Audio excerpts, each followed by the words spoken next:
Hello guys, അപ്പോൾ ഇന്നത്തെ video പറഞ്ഞാൽ നമ്മൾ ആമസോണിൽ നിന്നൊരു സ്റ്റെം ബോർഡ് ഇതുണ്ടായിരുന്നു. ക്രിക്കറ്റ് സ്റ്റെം ബോർഡ് ഇതുണ്ടായിരുന്നു.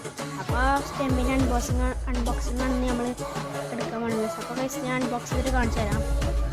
അപ്പോൾ ഗൈസ് നമ്മുടെ സ്റ്റെം അൺബോക്സ് ചെയ്തപ്പോൾ അത് അങ്ങനെയാണ് കിട്ടിയേക്കുന്നത്. അപ്പോൾ ഇനി നമുക്ക് നേരെ ഇതൊക്കെ എടുത്തിട്ട് ഫിറ്റ് ചെയ്യാം. സ്റ്റെം ഇതൊക്കെ എടുത്തിട്ട് പുറത്തേക്ക് കിട്ടെ ഗൈസ്. അപ്പോൾ ഗൈസ് നമുക്കത് എങ്ങനെയാണ് കിട്ടിയേക്കുന്നത്. അപ്പം നമ്മുടെ വലിയ സ്റ്റെമ്പ് അത്യാവശ്യം നീളമൊക്കെ ഉണ്ട് ഗൈസ്. അപ്പോൾ ഗൈസ് നമ്മൾ ഫുള്ള് ഫിക്സ് ചെയ്തിട്ട് കാണിച്ചു തരാം. അപ്പോൾ ഗൈസ് തന്നെ നമ്മൾ ലാസ്റ്റ് വീഡിയോ നമുക്കത് ഇതിന് മുകളിൽ വെക്കുന്ന ഇതിന് പറ്റിയ സെറ്റായി ഗൈസ്. അപ്പോൾ നമുക്ക് അതും കൂടി വെക്കാം.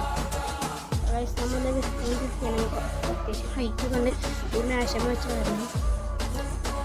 ഗൈസ് നമ്മളിതാ ഫുള്ള് ഫിറ്റ് ചെയ്തിട്ട് ഫുൾ സെറ്റാക്കിയിട്ടുണ്ട്. അപ്പോൾ ഗൈസ് ഇത്രയുള്ള വീഡിയോ അപ്പോൾ എല്ലാവർക്കും ഇഷ്ടപ്പെട്ടെങ്കിൽ ലൈക്ക് ചെയ്യുക, ഷെയർ, സബ്സ്ക്രൈബ് ചെയ്യുക.